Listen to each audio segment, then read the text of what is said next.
अंतरवाली सराटीच्या हल्ल्यात शरद पवारांच्या आमदाराचा सहभाग, दगडफेक करण्याचा प्लॅन झाला। त्या बैठकीत पवारांचा आमदार होता, मंत्री छगन भुजबळांचा मोठा दावा।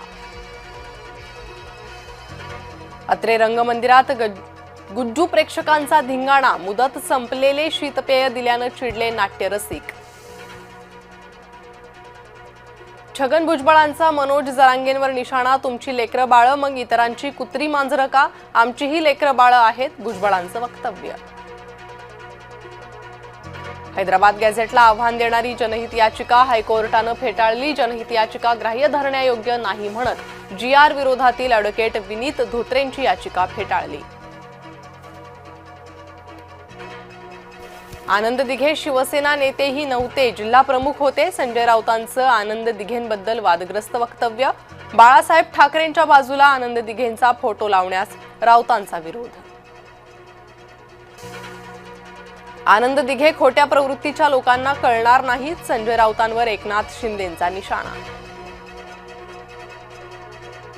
मुंबई महापौरपदावरून भाजप आणि मनसेत जुंपली, अमराठी महापौर करण्याचा डाव, मनसेचा भाजपवर आरोप, तर मनसे मराठी माणसालाच मुंबईचा महापौर बनवणार, संदीप देशपांडेंचं वक्तव्य।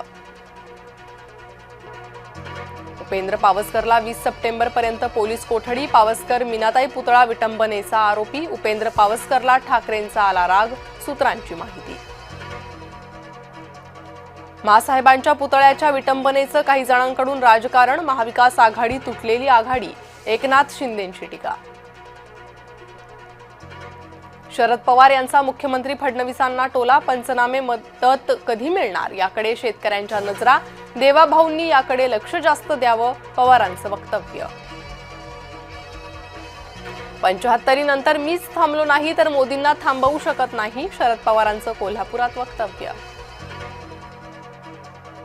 खासदार राहुल गांधी यांचा नवा दावा, अनेक ठिकाणी न सांगताच मतदारांची नावं कापली, मुख्य निवडणूक आयुक्त मतचोरांची पाठराखण करतायत, खासदार राहुल गांधींचा आरोप।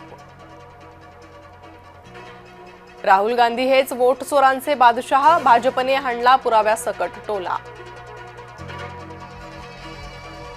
किरीट सोमय्यांकडून घुसखोरांना दणका, मालेगाव इथे घुसखोरांविरोधात 5 गुन्हे दाखल। पुण्याच्या वाघोलीतील बकोरी रोड प्रश्न निकाली, जय महाराष्ट्रच्या बातमीचा दणका, वाघोली परिसरातील नागरिकांच्या आंदोलनाला यश।